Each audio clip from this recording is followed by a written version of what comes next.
स्वागत है आपका इस वीडियो में। आज की क्लास में हम जो है बात करेंगे पुष्पों की संरचना के बारे में। हम लोग ने पिछली वीडियो में बात कर लिया था और पीढ़ी एकांतरण की विधि को हम लोग देख चुके थे। अब लैंगिक जनन की प्रक्रिया में यानी सेक्सुअल रिप्रोडक्शन की प्रक्रिया में हम लोग पुष्पी पादपों में जो है जनन की जो है प्रारूप को समझेंगे। पहले जो है सारांश में समझेंगे कि लैंगिक जनन की प्रक्रिया के दौरान क्या क्या जो है चीज़ें होंगी, उनके बारे में हम लोग समझते चलेंगे। तो आइए शुरू करते हैं। इस वीडियो में जो है हम लोग बात करेंगे पुष्पी पादपों में जनन की जो है रूपरेखा, यानी अभी जो है हम लोग शॉर्ट में इसको समझेंगे पहले कि लैंगिक जनन की प्रक्रिया के दौरान कौन कौन सी चीज़ें होती हैं। तो पहले तो जो है हम लोग जानते हैं कि लैंगिक जनन की प्रक्रिया के दौरान जो है इसमें 3 अवस्थाएं होती हैं। कितनी अवस्थाएं होती हैं? 3 अवस्थाएं। और वो जो 3 अवस्था हैं, ठीक है, 3 अवस्थाओं को हम लोग पहले भी देख चुके हैं। इसमें जो पहली अवस्था होती है उसको बोलते हैं निषेचन पूर्व अवस्था है। इसको क्या बोलते हैं? निषेचन पूर्व अवस्था। निषेचन पूर्व अवस्था, जो निषेचन पूर्व अवस्था है इसको हम लोग बोलते हैं pre fertilization event. Pre fertilization event, fertilization event, ठीक है। निषेचन पूर्व अवस्था के अंतर्गत जो है हम लोग देखे थे कि इसमें युग्मक का निर्माण होगा। किसका निर्माण होगा? तो युग्मक का निर्माण किया जाता है। युग्मक निर्माण, ठीक है। युग्मक निर्माण के बाद इसमें युग्मकों का स्थानांतरण किया जाता है। किसका स्थानांतरण? तो युग्मक का स्थानांतरण किया जाता है, ठीक है। युग्मक स्थानांतरण।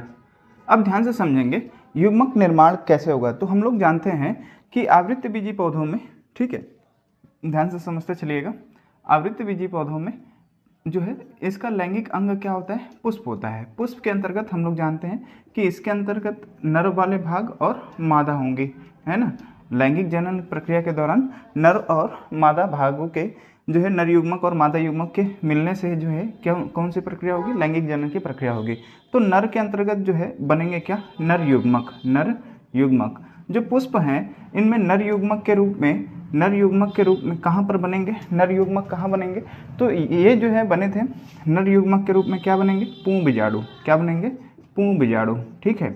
या फिर इन्हीं को हम लोग क्या बोलते हैं? लघु बीजाणु। इन्हीं को क्या बोलते हैं? लघु बीजाणु बोलते हैं। अब ये जो लघु बीजाणु है या फिर पुंबीजाणु है, ये किस प्रक्रिया के दौरान बनते हैं? तो पुंबीजाणु जनन की प्रक्रिया, है ना। किस जनन की प्रक्रिया के दौरान? पुंबीजाणु जनन। ध्यान समझते चलिएगा, पुंबीजाणु जनन की प्रक्रिया या फिर लघु बीजाणु जनन, है ना। लघु बीजाणु जनन की प्रक्रिया के दौरान जो है क्या बनेंगे?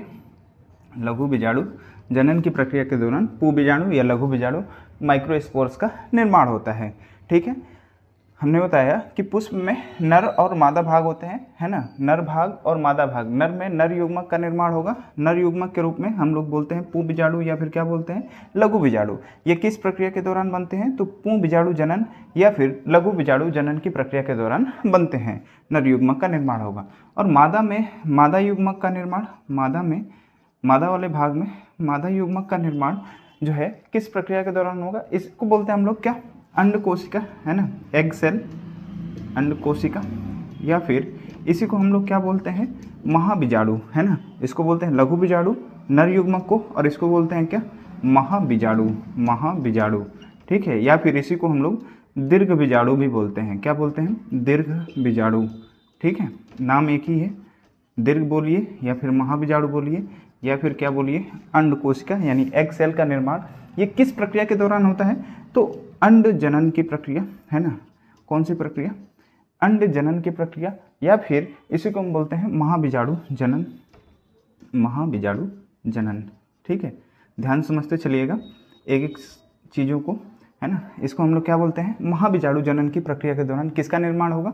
तो मादा युग्मक का निर्माण होता है। फिर इसमें युग्मक का स्थानांतरण किया जाता है। किसका स्थानांतरण किया जाता है? युग्मक का स्थानांतरण किया जाता है। जो युग्मक का स्थानांतरण होता है इसका मतलब ये है कि परागकोश से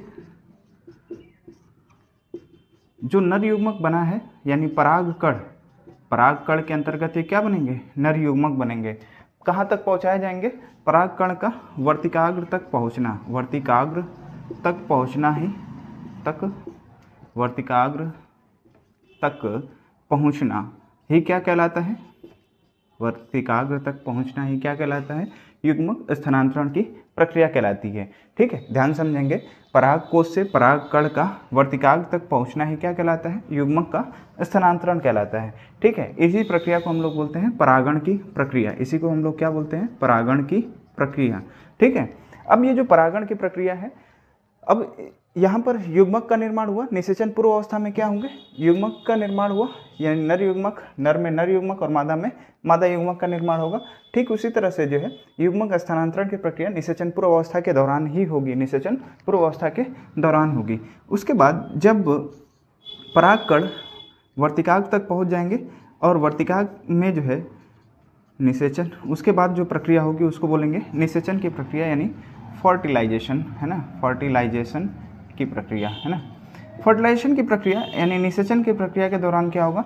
नर युग्मक और मादा युग्मक का संलयन होगा, नर युग्मक और मादा युग्मक का संलयन होगा। ठीक है, नर युग्मक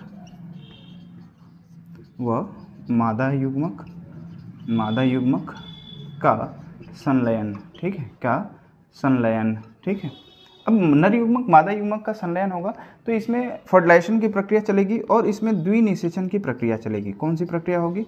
तो द्विनिषेचन की प्रक्रिया होगी। जो द्विनिषेचन की प्रक्रिया होती है इसके अंतर्गत युग्मक संलयन भी होगा और त्रिसंलयन, युग्मक संलयन और क्या होगा?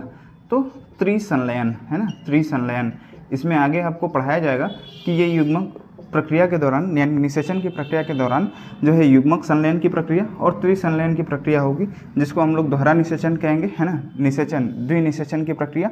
ठीक है, अब इसके आगे जो है निषेचन के बाद निषेचन पश्च घटना होती है। कौन सी घटना होगी? निषेचन पश्च घटना। ठीक है, इसके बाद निषेचन पश्च घटना, निषेचन पश्च घटना। अब निषेचन पश्च घटना को बोलते हैं हम लोग क्या? Post fertilization event, fertilization event. ठीक है, इसको हम लोग बोलते हैं पोस्ट फर्टिलाइजेशन इवेंट।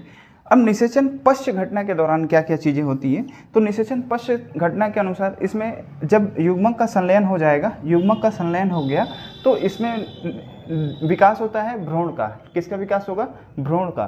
तो इसमें होगा एम्ब्रियो का डेवलपमेंट, भ्रूण का विकास, है ना, भ्रूण का विकास, है ना, निर्माण होगा भ्रूण का। पहले तो किसका निर्माण होगा? भ्रूण का निर्माण होगा। ठीक है, फिर होगा भ्रूण का विकास, फिर जो है इसी के द्वारा जो है इसी में बनेंगे क्या? बीज बनेंगे, है ना, बीज बनेंगे, फल बनेंगे, है ना, बीज बनेंगे, फल बनेंगे, है ना, और किसी में असंजनन की प्रक्रिया और बहुभ्रूणता का क्या होगा? विकास होगा। तो ये जो है पूरा सारांश है इस चैप्टर का कि हम लोगों को यही सारी प्रक्रियाएं पढ़नी है। तो आज हम लोग पढ़ेंगे इसमें निषेचन पूर्व अवस्था में युग्मक का निर्माण। क्या पढ़ेंगे? युग्मक का निर्माण। पहले पढ़ेंगे नर युग्मक यानी पूर्वबीजाणु जनन, फिर उसके बाद पढ़ेंगे मादा युग्मक का निर्माण, है ना, महाबीजाणु जनन की प्रक्रिया या अंड जनन की प्रक्रिया। ठीक है, उसके बाद जो है एक एक करके सभी टॉपिक को हम लोग कवर करते हुए चलेंगे। तो आज हम लोग शुरू करेंगे इसमें लघु बीजाणु जनन, या फिर जो है हम लोग पहले नर वाले भाग को पढ़ेंगे यानी पुमंग को पढ़ेंगे। ठीक है, तो आइए इसको आप नोट कर लेंगे।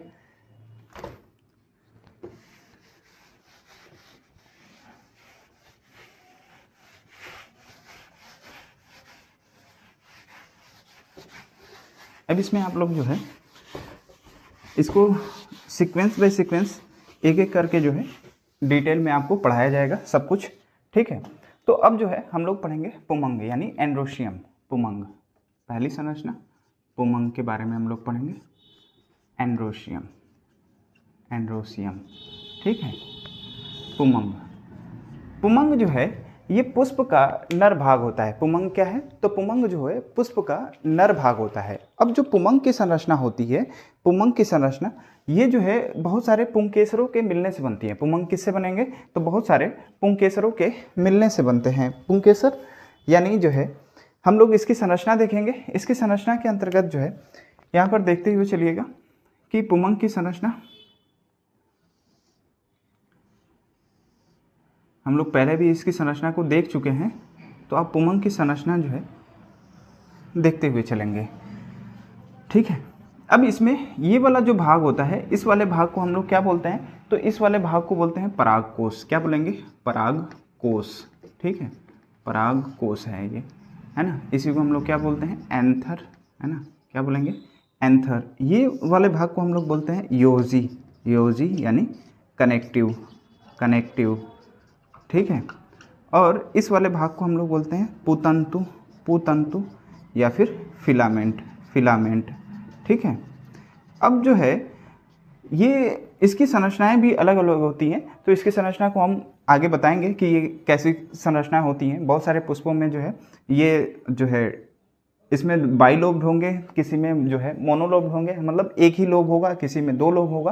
तो इसकी संरचना को हम लोग देखते हुए चलेंगे। हमने बताया कि जो पुमंग होता है, ये पुमंग पुष्प का यानी पादपों में पुष्प का नर भाग होता है, ठीक है। और ये नर भाग होने के साथ साथ मतलब ये जो होते हैं पुंकेसर, बहुत सारे पुंकेसरों के मिलने से किसका निर्माण होता है, तो पुमंग का निर्माण होता है। किसका निर्माण होगा, तो पुमंग यानी एंड्रोशियम का निर्माण होगा। हमने यहाँ पर जो है एक पुंकेसर की संरचना यहाँ पर बनाई है। अब यदि इस पुंकेसर की संरचना को यदि हम काट कर देखें, है ना, इस वाले भाग से, बीच वाले भाग से काट कर देखें तो इसकी संरचना कैसे दिखती है, तो उसकी संरचना को हम लोग देखते हैं कि हमने जो बताया कि बहुत सारे प्लांट में ये डाइथिकस होते हैं, बहुत सारे प्लांट में ये मोनोथिकस है। तो डाइथिकस और मोनोथिकस कैसे होते हैं, तो इसकी संरचना को आप देखते हुए चलिएगा, है ना। हम जो है इसकी संरचना को काट कर बना रहे हैं, है ना। अब डायग्राम को देखते हुए चलेंगे कि डायग्राम कैसे बनाया जा रहा है। आप डायग्राम बनाने का तरीका भी सीखेंगे, ठीक है, और आपको डायग्राम बनाना भी है, आप बनाते हुए भी चलेंगे। ये है जो है इस संरचना को हमने काट कर देखा तो इसमें दो लोब दिखाई देते हैं। कितने लोब दिखाई देते हैं, दो लोब दिखाई देते हैं। बहुत सारे प्लांट में एक ही लोब होते हैं, एक लोब भी होते हैं, लेकिन इसमें जो है दो लोब हैं। कितने लोब हैं, दो लोब हैं, ठीक है।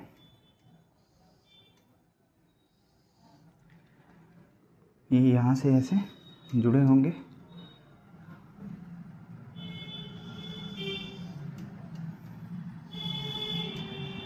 ठीक है।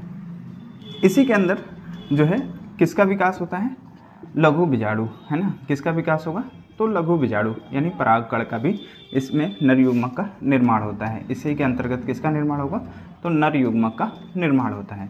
अब ध्यान से समझते चलिएगा, ये जो संरचना हमने बनाया है ये द्विकोष्ठीय संरचना है। अगर एक आवृतबीजी पुष्प की संरचना को हम देखें तो आवृतबीजी पुष्प में ये दो लोब होते हैं, ये दो पालियों में बटा है, एक पाली ये और एक पाली ये कितनी पालियों में बटा है, तो दो पाली में बटा हुआ है, दो पाली में, यानी ये जो है बाइलोब्ड स्ट्रक्चर है, बाइलोब्ड स्ट्रक्चर है, ठीक है। बाइलोब्ड स्ट्रक्चर है इसलिए इसको हम लोग बोलेंगे डाइथिकस। क्या बोलेंगे, डाइथिकस स्ट्रक्चर, है ना। ये कैसा है, डाइथिकस एंथर है, डाइथिकस एंथर है, ठीक है। अब ये दो लोब तो है, लेकिन एक एक लोब में, ये एक लोब हुआ, एक लोब हुआ, इस लोब में जो है दो चेंबर है। एक लोब में कितने चेंबर हैं, दो चेंबर हैं। तो ये दो पाली में तो बटा हुआ है, लेकिन कितने चेंबर में बटे हैं, तो चार चेंबर। एक में जो है दो चेंबर, एक भाग में कितने चेंबर, दो चेंबर, है ना। तो दोनों में कितने हो गए, तो चार चेंबर हो गए, ठीक है। इसको हम लोग बोलते हैं डाइथिकस और जो है चार चेंबर वाले भाग।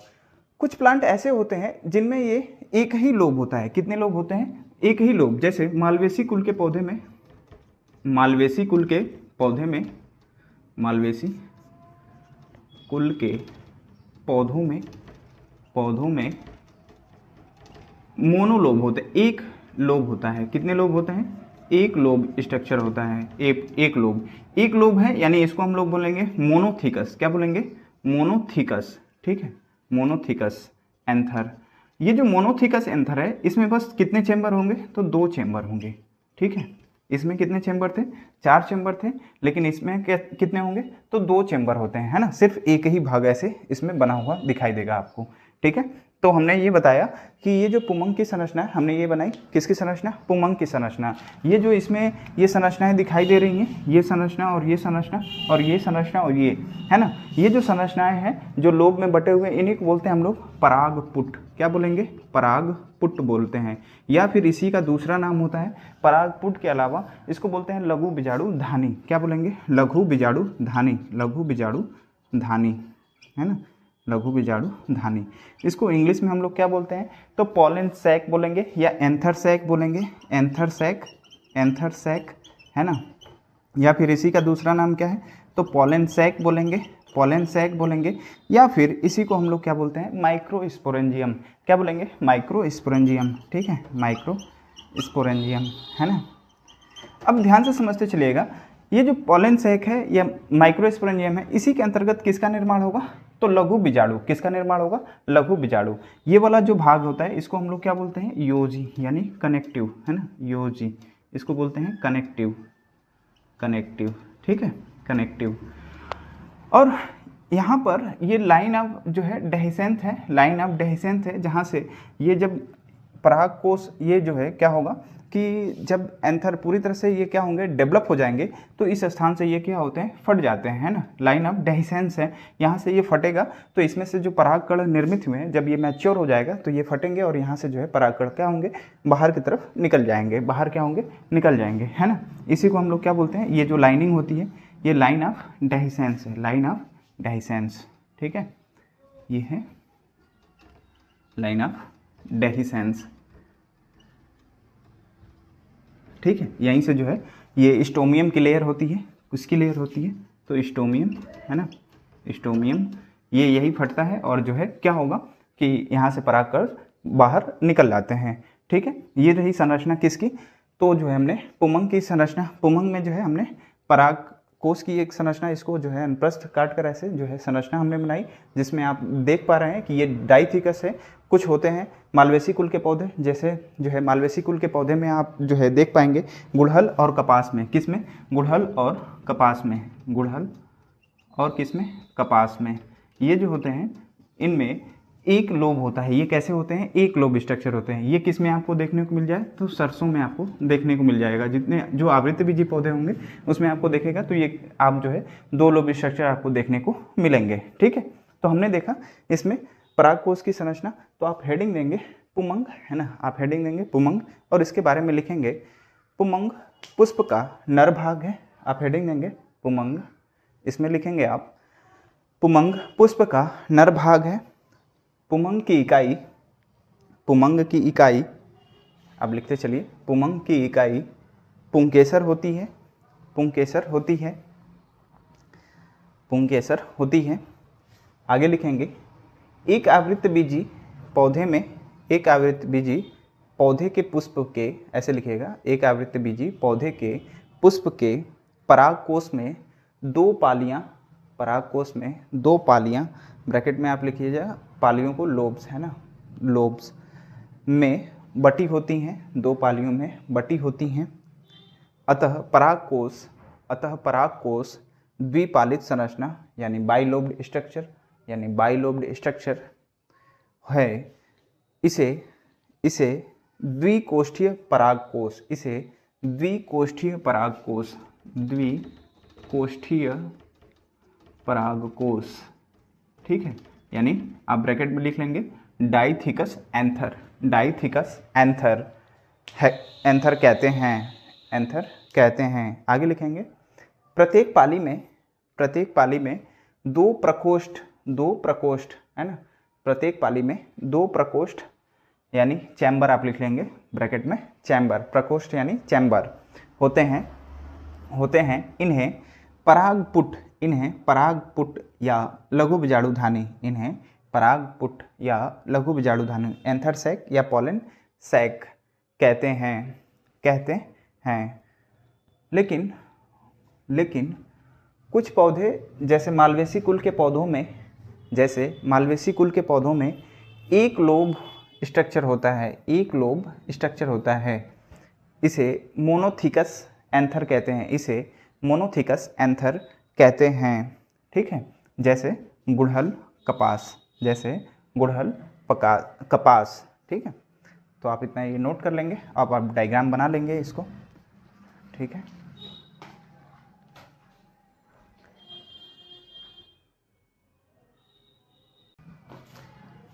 इससे पहले आप लोगों ने पुंकेसर की संरचना देखी। अब पुंकेसर की जो संरचना हमने देखी, अब जो पुंकेसर हैं वो अपने परागकोश या पुतंतु से जो है, परागकोश जो उसका होता है पुंकेसर का, वो अपने फिलामेंट से किस प्रकार से जुड़ा होता है, उसके आधार पर ये चार प्रकार के जो है कि देखने को मिलते हैं। यानी जो पुमंग है, यानी जो परागकोश है, परागकोश उसका वो फिलामेंट से किस प्रकार से जुड़े होते हैं, तो बहुत सारे अलग अलग टाइप से जो है कि ये जुड़े होते हैं। जो इसका परागकोश है, यदि परागकोश जो है आधार से जुड़ा हो, इसके किस भाग से जुड़ा हो, आधार वाले भाग से जुड़ा हो, तो इसको हम लोग बोलते हैं बेसिफिक्स टाइप का है, यानी अधःबद्ध, है ना। आप इंग्लिश याद रखेंगे, इंग्लिश टर्म आपको याद रखना है। बेसिफिक्स टाइप का जो है कि पुंकेसर जब पुतंतु यानी जो फिलामेंट है परागकोश के आधार से जुड़ा हो, किस भाग से जुड़ा हो, यानी आधार वाले भाग से जुड़ा हो, तो इसको हम लोग बोलते हैं बेसिफिक्स्ड। कैसा बोलेंगे, बेसिफिक्स्ड। और उसी प्रकार एडनेट टाइप का होता है। एडनेट टाइप में इसमें क्या होंगे कि जो फिलामेंट है वो परागकोश के पूर्ण लंबाई से जुड़ा हो। जब इसके पूर्ण लंबाई से, इस वाले भाग से, यानी जो ये परागकोश है, ये जो पुतंतु है यानी फिलामेंट है, ये इसके पूर्ण लंबाई, पूरी लंबाई से जब जुड़ा होगा तो इसको हम लोग बोलते हैं एडनेट टाइप। क्या बोलेंगे, एडनेट टाइप बोलेंगे। उसी तरह से नेक्स्ट है डॉर्सोफिक्स्ड। डॉर्सोफिक्स्ड में क्या होगा कि जो फिलामेंट है वो परागकोश के पृष्ठ भाग से जुड़ा हो। किस भाग से जुड़ा हो, जब पृष्ठ भाग से जुड़ा होगा तो उस टाइप के जो है परागकोश को हम लोग क्या बोलेंगे, डॉर्सोफिक्स्ड, है ना। किस टाइप का बोलेंगे, डॉर्सोफिक्स्ड टाइप का। यानी जो फिलामेंट है वो परागकोश के किस भाग से जुड़े, यानी पृष्ठीय भाग से जुड़े, तो उसको हम लोग बोलेंगे क्या, डॉर्सोफिक्स्ड। ठीक है। उसी तरह से जो है मुक्त दोली। मुक्त दोली का मतलब होता है वर्सेटाइल, है ना। क्या होगा, वर्सेटाइल, है ना, वर्सेटाइल। इसमें क्या होंगे कि इसमें जो पुतंतु है यानी फिलामेंट है वो परागकोश के केवल एक बिंदु से जुड़ा हो। किस में जुड़ा हो, एक बिंदु से जुड़ा हो, और ऐसे जुड़ा हो कि ये मुक्त रूप से जो है हवा में हिल डुल सके। ऐसा आपको देखने को मिलेगा घास कुल के जितने भी जो है प्रजाति होते हैं उसमें, उन पौधों में ऐसे टाइप के जो है आपको पुंकेसर देखने को मिल जाएंगे। यानी अधःबद्ध तरीका जो है आपको देखने को मिल जाएगा सरसों में। ये जो है आप आसानी से देख पाएंगे कि इसमें जो फिलामेंट होता है वो परागकोश से जो होंगे क्या होते हैं कि आधार से जुड़ा होगा, परागकोश के आधार भाग से जुड़े होंगे। जैसे यहाँ पर हमने संरचना बनाई है, स्ट्रक्चर बनाया है बेसिफिक्स्ड टाइप का। एडनेट टाइप का किस में मिलेगा, तो आपको जो है चंपा में देखने को मिलेगा, चंपा के पुष्प में देखने को मिलेगा। जैसे फिलामेंट उसमें कैसा होगा कि परागकोश से उसकी पूरी लंबाई से जुड़ी होगी। ठीक है, कितनी लंबाई से जुड़ी होगी, पूरी लंबाई से जुड़ी होगी। तो इसको हम लोग बोलेंगे किस टाइप का, एडनेट टाइप का। ठीक है। उसी तरह से डॉर्सोफिक्स्ड। डॉर्सोफिक्स्ड में क्या होगा कि जो पुतंतु है वो परागकोश के पृष्ठीय भाग से जुड़ा हो। किस भाग से जुड़ा हो, पृष्ठीय भाग से जुड़ा हो, उसको बोलेंगे डॉर्सोफिक्स्ड। ठीक उसी तरह से वर्सेटाइल में क्या होंगे कि इसमें जो फिलामेंट है वो परागकोश के केवल एक बिंदु से जुड़ा हो। किस से जुड़ा हो, एक बिंदु से सिर्फ जुड़ा हो, तो ऐसे टाइप को हम लोग बोलते हैं मुक्त दोली, यानी वर्सेटाइल बोलेंगे, वर्सेटाइल। तो ये रही संरचना, आप इसको नोट डाउन कर लेंगे। यानी पुमंग में जो है, पुमंग में ऐसी संरचना आपको देखने को मिलेंगी। ये इतने मतलब भिन्न प्रकार से परागकोश पुतंतु से जुड़े हुई संरचना आपको देखने को मिलती है। अब इसके बाद हम लोग देखेंगे कि पू बीजाणु जनन की प्रक्रिया या लघु बीजाणु जनन की प्रक्रिया कैसे होती है ना। यानी माइक्रोस्पोरोजिनेसिस की प्रक्रिया देखेंगे। ये मोस्ट इंपॉर्टेंट है, आप जो है नोट कर लीजिए इसको। उसके बाद जो है हम मोस्ट इंपॉर्टेंट टॉपिक पढ़ने जा रहे हैं लघु बीजाणु जनन, है ना, लघु बीजाणु जनन की प्रक्रिया या पू बीजाणु जनन की प्रक्रिया। ठीक है।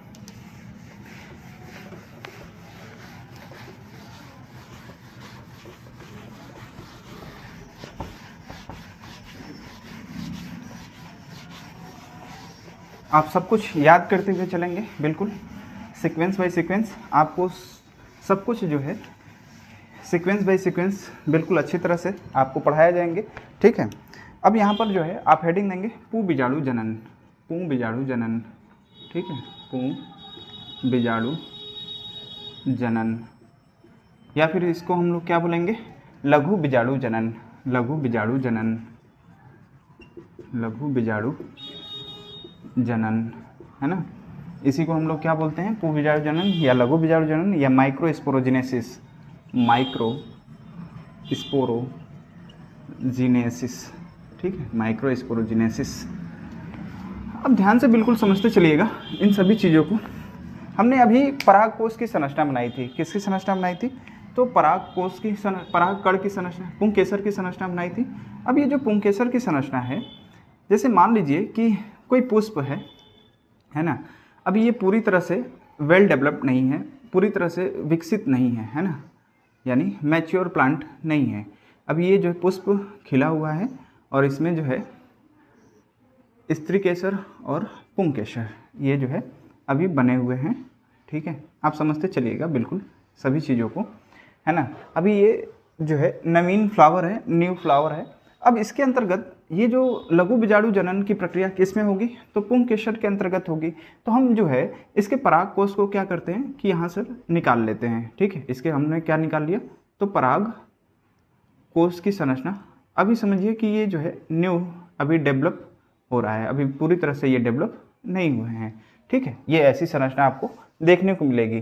ठीक है, अब ये संरचना जो है इसको यदि हम यहाँ से डिवाइड कर दें, यहाँ से काटें, है ना, तो काटने पे ये संरचना आपको कैसी दिखाई देगी, तो इसको जो है हम लोग देखते हुए चलेंगे, जो है एक एक स्ट्रक्चर को समझेंगे कि कैसे जो है इसमें लघु बीजाणु जनन की प्रक्रिया होती है और जो है परागकण का निर्माण कैसे होगा। ठीक है, आप देखेंगे इसमें कि ये जो है इसका स्ट्रक्चर जब आप बनाएंगे तो ये ओवल शेप ऐसे जो है आपको देखने को मिलेंगी ये संरचना, है ना। जब इसको आप जूम करके देखेंगे, है ना, बिल्कुल जैसे संरचना बना रहे हैं आप समझते चलिएगा।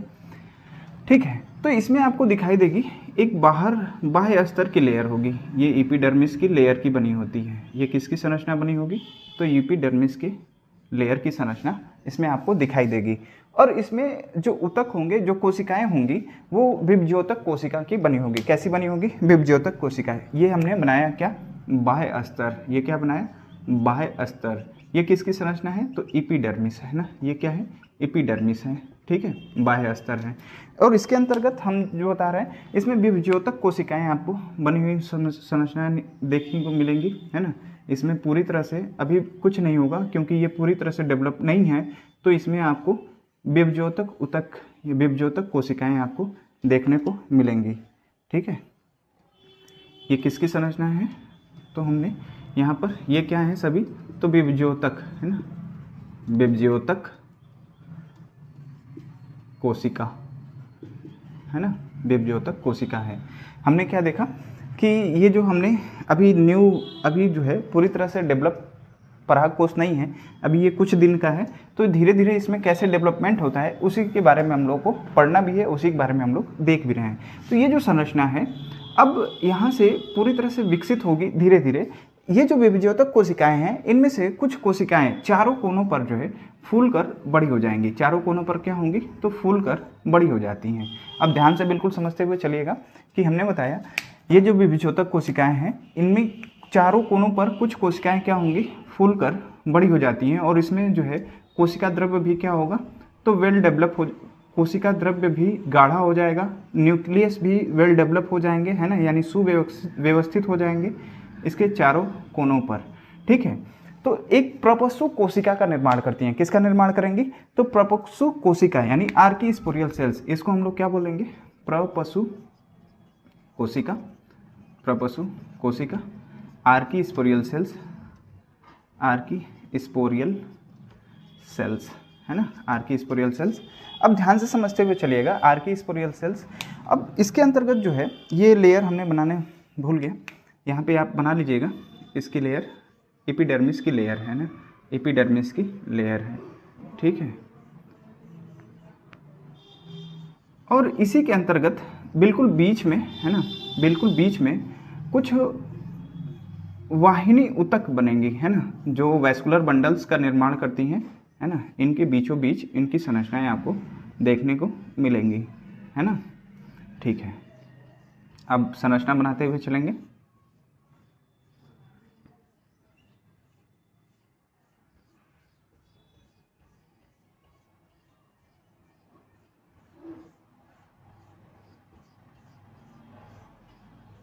इसी के अंतर्गत जो है किसका निर्माण होगा, तो वाहिनी ऊतक का निर्माण होगा। ठीक है, इसके बीचों बीच किसका निर्माण होगा, तो इसी में वाहिनी ऊतक, है ना, इसको हम लोग क्या बोलेंगे,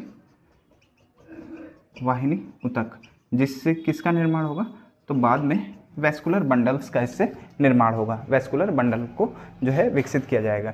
ठीक है, आपने अभी तक देखा कि जो विभज्योतक कोशिकाएं हैं वो चारों कोनों पर क्या हो गई, फूल कर बड़ी हो जाती हैं। इसमें कोशिका द्रव्य जो है गाढ़ा हो जाता है और केंद्रक भी क्या होते हैं, सुव्यवस्थित हो जाते हैं, क्या हो जाएंगे, सुव्यवस्थित हो जाएंगे। अब ये जो कोशिका प्रपशु कोशिका है, प्रपशु कोशिका के अंतर्गत होता है समसूत्री विभाजन। इसके अंतर्गत क्या होगा, समसूत्री विभाजन होगा, है ना, समसूत्री विभाजन। ठीक है, ध्यान से बिल्कुल समझते हुए चलेंगे डायग्राम को। ठीक है, ये इंपॉर्टेंट है। अब ये जो समसूत्री विभाजन होगा तो ये इसमें जो प्रपशु कोशिका है, अब ये 1 से 2 सेल्स में बढ़ जाएंगी। क्या होंगी, 1 से 2 सेल्स में बढ़ जाएंगी। ठीक है, अब ये जो प्रपशु कोशिका है इसके नीचे आप जो है एपिडर्मिस की लेयर आप बना लेंगे।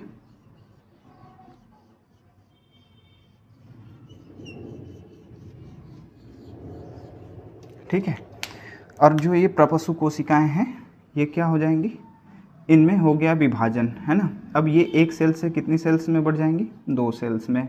ठीक है, अब ये 2 सेल्स बन गई। अब ध्यान से बिल्कुल समझते हुए चलेंगे। ठीक है, 2 सेल्स बन गई ये चारों कोनों पर, और फिर जो है आप इसमें कोशिका बना लीजिएगा। ठीक है, अब जो ये दोनों कोशिकाएं बनी हैं इनके कुछ ना कुछ नाम होंगे। अब क्या नाम है आप जो है समझते चलेंगे। आप इसके अंतर्गत जो है पूरी कोशिकाओं का निर्माण आप कर लीजिएगा, बना लीजिएगा इसको, है ना।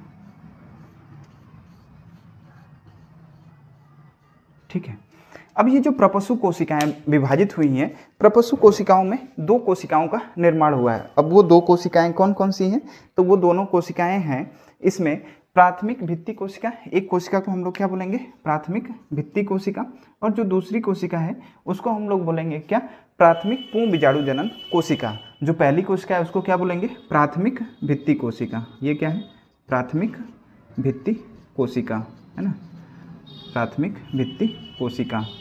ठीक है, और ये जो दूसरी कोशिका है उसको हम लोग क्या बोल रहे हैं, पूर्ण बीजाणु जनन कोशिका, पूर्ण बीजाणु जनन, पूर्ण बीजाणु जनन कोशिका। ठीक है, हमने 2 कोशिकाएं देखी। जो आर्कीस्पोरियल सेल्स थी उसमें क्या हुआ, समसूत्री विभाजन हुआ। समसूत्री विभाजन होने के पश्चात इसमें 2 तरह के सेल्स बने, प्राथमिक भित्ति कोशिका और पूर्ण बीजाणु जनन कोशिका। जो प्राथमिक भित्ति कोशिका है उसको हम लोग बोलते हैं प्राइमरी पेराइटल सेल्स। क्या बोलेंगे, primary parietal cells, primary parietal cells. ठीक है, प्राइमरी पेराइटल सेल्स। और जो दूसरी कोशिका है उसको बोलते हैं प्राइमरी माइक्रोस्पोरोजिनस सेल्स, प्राइमरी माइक्रोस्पोरोजिनस सेल्स। आप नाम बिल्कुल याद करते हुए चलेंगे, प्राइमरी माइक्रोस्पोरोजिनस सेल्स, माइक्रोस्पोरोजिनस सेल्स। ठीक है, दोनों नाम आप इंग्लिश में ज़रूर नाम याद रखिएगा क्योंकि ये बाद में आपको समझने में कठिनाई नहीं होगी। ठीक है, प्राइमरी पेराइटल सेल्स और ये जो है प्राइमरी माइक्रोस्पोरोजिनस सेल्स। अब ये जो प्राथमिक भित्ति कोशिका है और पूर्ण बीजाणु जनन कोशिका है इसमें होगा विभाजन। क्या होगा, इसमें भी होगा समसूत्री विभाजन। अब ध्यान से समझते हुए चलेंगे। जो प्राथमिक भित्ति कोशिका है ना, यहाँ पर मैं समझा दे रहा हूँ, फिर बाद में इसको हम इरेज कर देंगे क्योंकि स्पेस नहीं है। प्राथमिक भित्ति कोशिका, ठीक है, आप ध्यान समझते चलिएगा। प्राथमिक भित्ति कोशिका, जो प्राथमिक भित्ति कोशिका है इसके अंतर्गत क्या होगा, समसूत्री विभाजन, समसूत्री विभाजन होगा। जो समसूत्री विभाजन इसके अंतर्गत होगा तो ये जो है 3 से 5 स्तर का निर्माण करेंगे। कितने स्तर का निर्माण करेंगे, 3 से 5 स्तर का निर्माण, 3 से 5 स्तर का निर्माण करती हैं, है ना। कितने स्तर का निर्माण करेंगे, तो 3 से 5 स्तर का निर्माण करती हैं। जो पहला स्तर होता है उसको बोलते हैं अंतः स्तर, अंतः स्तर, है ना। इसको हम लोग बोलते हैं इंडोथीसियम। क्या बोलेंगे, इंडोथीसियम। ठीक है, बिल्कुल याद करते हुए चलेंगे। ये एक लेयर की बनी हुई संरचना है। कितने लेयर की बनी संरचना है, तो ये एक स्तर की बनी संरचना है। ठीक है, उसके बाद इसी में हमने 3 से 5 स्तर बताया, तो ध्यान से समझेंगे 3 से 5 स्तर क्या है। तो ये इसमें इसी के अंतर्गत मध्य स्तर का निर्माण होगा। किसका निर्माण होगा, मध्य स्तर। हम ये संरचना बता रहे हैं, ये संरचना, इसमें समसूत्री विभाजन होगा प्राथमिक भित्ति कोशिका में, और प्राथमिक भित्ति कोशिका के समसूत्री विभाजन से 3 से 5 स्तर का निर्माण होगा। और 3 से 5 स्तर में हमने बताया अंतः स्तर यानी इंडोथीसियम। उसके बाद मिडिल लेयर, कौन सा लेयर, मिडिल लेयर। अब ये जो मिडिल लेयर की संरचना है, मिडिल लेयर में 1 से 3 लेयर, एक लेयर भी बन सकती है या फिर 3 लेयर बन सकती है, 1 या 3 स्तर, है ना, 3 लेयर, 1 या 3 लेयर का निर्माण हो सकता है। ठीक है, ठीक उसी तरह से अंतः स्तर, मध्य स्तर के बाद इसमें एक लेयर का निर्माण होती है जिसको बोलते हैं टेपिटम, है ना। क्या बोलते हैं, टेपिटम, है ना, टेपिटम। अब ये जो टेपिटम संरचना होती है ये भी एक स्तर का निर्माण करती है। कितने स्तर का निर्माण होगा, तो एक स्तर का निर्माण होता है। ठीक है, अब ये जो पहली कोशिका है प्राथमिक भित्ति कोशिका, इससे कितने लेयर्स का निर्माण हुआ, तो 3 से 5 स्तर का निर्माण हुआ। कौन कौन सी हैं, अंतः स्तर, मध्य स्तर और टेपिटम। ये आप बिल्कुल याद रखेंगे।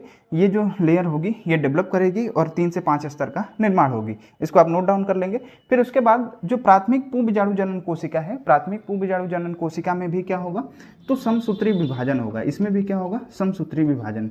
जैसे इसमें समसूत्री विभाजन होगा तो इसमें बनेंगे लघु बीजाणु मातृकोशिका। इससे क्या बनेंगी, लघु बीजाणु मातृकोशिका। ठीक है, लघु बीजाणु मातृकोशिका, है ना, लघु बीजाणु मातृकोशिका। जो लघु बीजाणु मातृकोशिका है इसमें होगा अर्धसूत्री विभाजन। इसमें क्या, कौन सा विभाजन होगा, तो अर्धसूत्री विभाजन होगा। ये बिल्कुल याद रखेंगे, यहाँ पर कौन सा विभाजन हो रहा है, तो अर्धसूत्री विभाजन होगा। किस में हो रहा है, तो लघु बीजाणु मातृकोशिका में हो रहा है। और इसी से बनेंगे क्या, लघु बीजाणु। इसी से क्या बनेंगे, लघु बीजाणु, लघु बीजाणु। अब ये जो लघु बीजाणु है, ये जो अर्धसूत्री विभाजन होगा तो ये हैप्लॉइड टाइप के बनेंगे। कैसे बनेंगे, हैप्लॉइड। ये सभी डिप्लॉइड होंगे, लेकिन ये कैसा होगा, हैप्लॉइड होगा। और इसमें आप याद रखेंगे जो टेपिटम की संरचना बनी है, टेपिटम की संरचना में ये जो है, ये एक से अधिक इसमें केंद्रक पाए जाएंगे। ये थोड़ा सा सघन होगा, है ना, ये सघन होंगे, जीव द्रव्य गाढ़े होंगे, और ये क्या होंगे, इसमें जो है एक से अधिक केंद्रक का निर्माण होता है टेपिटम की लेयर में। और फिर ये सभी जो है कि लेयर नष्ट होते हैं, नष्ट होकर जो है इस लघु बीजाणु को बनने में पोषण प्रदान करने का कार्य करते हैं। ठीक है, पोषण प्रदान करने का कार्य करते हैं। हमने अभी तक क्या बताया कि ये जो है नवीन परागकोश है। एक मान लीजिए नवीन परागकोश है। जो नवीन परागकोश है, परागकोश व ध्यान समझेंगे, परागकोश व परागकणों के निर्माण की प्रक्रिया को ही हम लोग क्या बोलते हैं, लघु बीजाणु जनन। क्या बोलेंगे, लघु बीजाणु जनन। इसमें जो, अब इसको परागकोश की नवीन संरचना में आप देखेंगे तो पहले जो है आपको बाह्य स्तर दिखेगी, एपिडर्मिस। फिर उसके बाद जो है इसमें विभज्योतक कोशिकाएं देखने को मिलती हैं।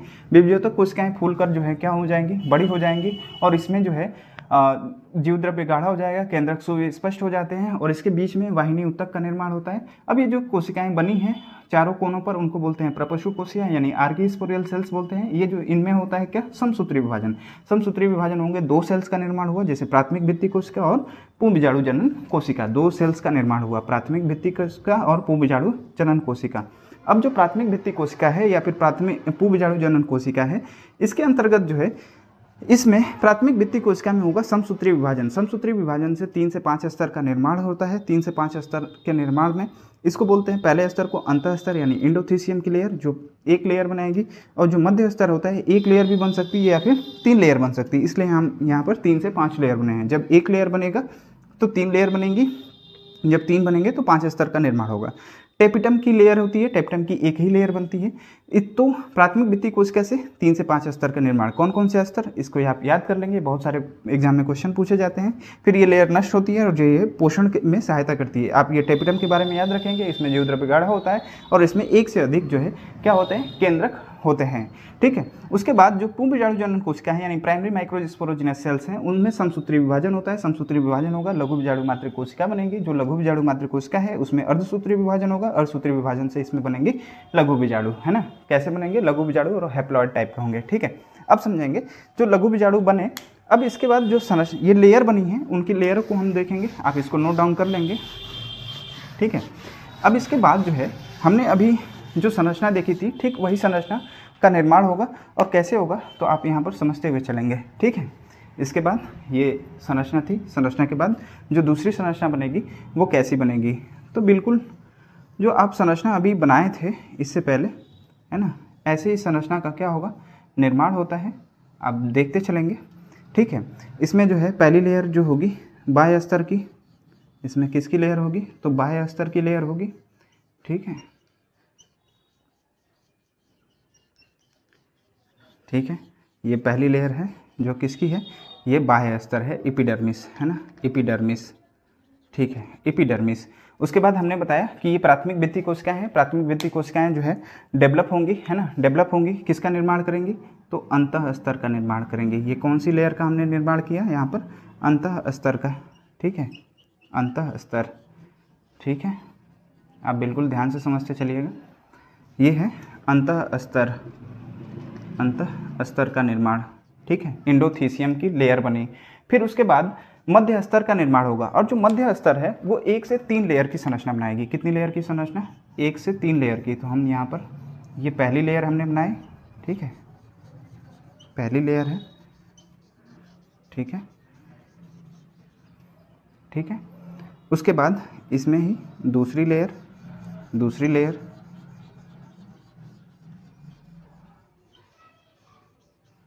फिर इसके बाद इसके अंतर्गत जो है तीसरी लेयर का निर्माण होगा, तीसरी लेयर,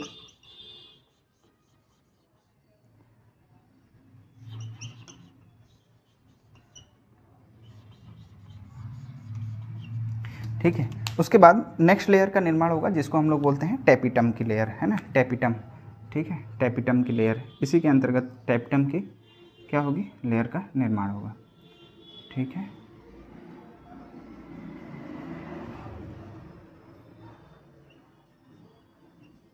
ठीक है, आप इसमें जो है आप सेल्स बना लीजिएगा, ठीक है। अब यहाँ पर ध्यान से समझते चलेंगे, जो लेयर्स बने हैं उनके नाम लिख लेंगे। ये अंतः स्तर बने, फिर क्या बने, मध्य स्तर बने, मध्य स्तर, मध्य स्तर, है ना, यानी मिडिल लेयर। फिर जो है इसी के अंतर्गत किसका निर्माण हुआ, तो टैपिटम का, किसका निर्माण हुआ, टैपिटम, टैपिटम की लेयर का निर्माण हुआ। हमने बताया ये एक से अधिक केंद्रक रखते हैं, ठीक है। अब ये परिपक्व पूरा परागकोश हो गया। इसी के अंतर किसका निर्माण हो जाएगा, तो लघु बीजाणु का, किसका निर्माण होगा, लघु बीजाणु का निर्माण होगा, इसके अंतर्गत लघु बीजाणु, ठीक है। यहाँ पर मैं लिख दे रहा हूँ लघु बीजाणु का इसमें क्या होगा, निर्माण होगा, ठीक है। अब यहाँ पर ध्यान से समझते हुए चलेंगे कि हमने बताया कि ये जो संरचना है कितने लेयर की बनी, तो 3 से 5 स्तर के, 3 से 5 लेयर की संरचना बनी, ठीक है।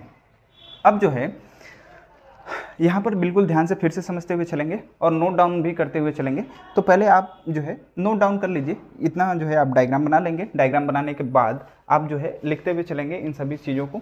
तो आप जो है हेडिंग देंगे पू बीजाणु जनन या लघु बीजाणु जनन, और इसमें आप लिखेंगे, पहला पॉइंट लिखेंगे, ठीक है। अब डायग्राम बना लीजिएगा। पहला पॉइंट लिखेंगे परागकोश, लिखेंगे परागकोश व परागकणों के निर्माण की प्रक्रिया को, परागकोश व परागकणों के निर्माण की प्रक्रिया को पू बीजाणु जनन या लघु बीजाणु जनन, पू बीजाणु जनन या लघु बीजाणु जनन कहते हैं। फिर आगे लिखेंगे नेक्स्ट पॉइंट से, नवीन परागकोश, नवीन परागकोश एक, नवीन परागकोश एक विभजोतक कोशिकाओं यानी meristematic cells, meristematic cells, meristematic cells, ठीक है, विभजोतक कोशिकाओं मेरिस्टेमेटिक सेल्स से बना एक अंडाकार, एक अंडाकार संरचना होती है, एक अंडाकार संरचना होती है जिसमें जिसमें बाह्य स्तर का, जिसमें बाह्य स्तर यानी एपिडर्मिस, एपिडर्मिस द्वारा घिरा होता है, द्वारा घिरा होता है। फिर आगे लिखेंगे यह अंडाकार, यह अंडाकार समूह, यह अंडाकार समूह धीरे धीरे विकास करके, धीरे धीरे विकास करके 4 पालियों में यानी 4 पालियों यानी 4 लोब में, 4 पालियों में बढ़ जाता है। इनके बीच एक वाहिनी ऊतक, इनके बीच एक वाहिनी ऊतक पाया जाता है जो बाद में वैस्कुलर बंडल, संवहन बंडल, संवहन बंडल, है ना, यानी आप इसको लिख सकते हैं वैस्कुलर बंडल, वैस्कुलर बंडल, जो बाद में संवहनी बंडल या फिर वैस्कुलर बंडल का निर्माण करता है, का निर्माण करता है, ठीक है। अगले पॉइंट से लिखेंगे परागधानी के विकास के समय, परागधानी के विकास के समय नवीन परागकोश, नवीन परागकोश के प्रत्येक पाली में, के प्रत्येक पाली में बाह्य स्तर के नीचे, बाह्य स्तर के नीचे कुछ अधः स्तरीय कोशिकाएं, कुछ अधः स्तरीय कोशिकाएं यानी हाइपरडर्मल सेल्स, अधः स्तरीय कोशिकाएं हाइपरडर्मल सेल्स आकार में बड़ी हो जाती हैं, आकार में क्या हो जाएंगी, बड़ी हो जाती हैं। ये यहाँ पर आकार में बड़ी हो जाती हैं, जिन्हें प्रपशु कोशिका, जिन्हें प्रपशु कोशिका यानी आर्कीस्पोरियल सेल, जिन्हें प्रपशु कोशिका यानी आर्कीस्पोरियल सेल्स कहते हैं, आर्कीस्पोरियल सेल्स कहते हैं। फिर आगे लिखेंगे प्रपशु कोशिका में समसूत्री विभाजन होता है, प्रपशु कोशिका में समसूत्री विभाजन होता है। इनसे एक या ऐसे लिखेंगे प्रपशु कोशिका में समसूत्री विभाजन होता है या एक परितः विभाजन होता है जिससे दो कोशिकाएं, एक बाहरी प्राथमिक भित्ति कोशिका, एक बाहरी प्राथमिक भित्ति कोशिका प्राइमरी पैराइटल सेल्स और एक भीतर के तरफ और एक भीतर की तरफ प्राथमिक पुंबीजाणु जनन कोशिका। एक भीतर की तरफ प्राथमिक, यहाँ पर आप लिख लेंगे प्राथमिक पुंबीजाणु जनन कोशिका, प्राथमिक पुंबीजाणु जनन कोशिका का निर्माण होता है। ये दोनों कोशिकाएं निरंतर विभाजित होती रहती हैं। फिर आगे आप लिखेंगे नेक्स्ट पॉइंट से, प्राथमिक भित्ति कोशिका विकसित होकर 3 से 5 भित्तीय स्तर, ऐसे लिखेंगे 3 से 5 भित्तीय स्तर का निर्माण करती हैं, 3 से 5 भित्तीय स्तर का निर्माण करती हैं, जिसमें बाह्य त्वचा के नीचे वाली परत प्रायः मोटी हो जाती है, जिसे अंतः स्तर एंडोथीसियम है ना, जिसे अंतः स्तर एंडोथीसियम कहते हैं। नेक्स्ट पॉइंट से लिखेंगे, परागकोश में वह स्थान जहाँ पर अंतः स्तर पतली हो जाती है, उसे स्टोमियम कहते हैं, स्टोमियम, ठीक है, स्टोमियम कहते हैं। ठीक है, आगे नेक्स्ट पॉइंट से लिखेंगे, अंतः स्तर ये नीचे 1 से 3 परत, अंतः स्तर से नीचे 1 से 3 परत मध्य स्तर यानी मिडिल लेयर तथा सबसे आंतरिक स्तर टैपिटम लेयर कहलाती है। मध्य स्तर क्या होगा, शीघ्र ही नष्ट हो जाती है और वृद्धि कर रहे लघु बीजाणु को पोषण प्रदान करती है, ये क्वेश्चन खूब पूछा गया है। ठीक है, आगे नेक्स्ट पॉइंट लिखेंगे, इंपॉर्टेंट पॉइंट है ये भी। टेपिटम स्तर की कोशिकाएं सघन जीवद्रव्य युक्त व एक से अधिक केंद्रक युक्त होती हैं। टेपिटम की कोशिकाएं विकसित हो रही परागकणों को पोषण देने का कार्य करती हैं। टेपिटम की कोशिकाएं विकसित हो रही लघु बीजाणु के पोषण में सहायता प्रदान करती है। नेक्स्ट पॉइंट लिखेंगे, परागधानी की भित्ति कोशिका, ऐसे लिखेंगे, परागधानी भित्ति के साथ ही प्राथमिक पुंबीजाणु जनन कोशिका भी 2 या 3 समसूत्री विभाजन द्वारा अनेक लघु बीजाणु मातृ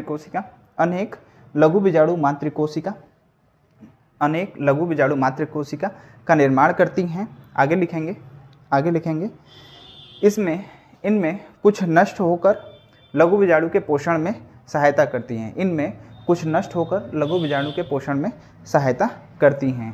ठीक है, आगे लिखेंगे नेक्स्ट पॉइंट से, सक्रिय लघु बीजाणु मातृकोशिका एक अर्धसूत्री विभाजन द्वारा 4 अगुणित लघु बीजाणु चतुष्क का निर्माण करती हैं। 4 अगुणित लघु बीजाणु चतुष्क, है ना, लघु बीजाणु चतुष्क का निर्माण करती हैं। तो ये रही पूरी जो है आपको पुंबीजाणु जनन की प्रक्रिया के बारे में आपने डिटेल में देखा। आगे जो है हम अगले वीडियो में बताएंगे लघु बीजाणु चतुष्क का निर्माण कैसे होता है। ठीक है, आज के लिए इतना ही।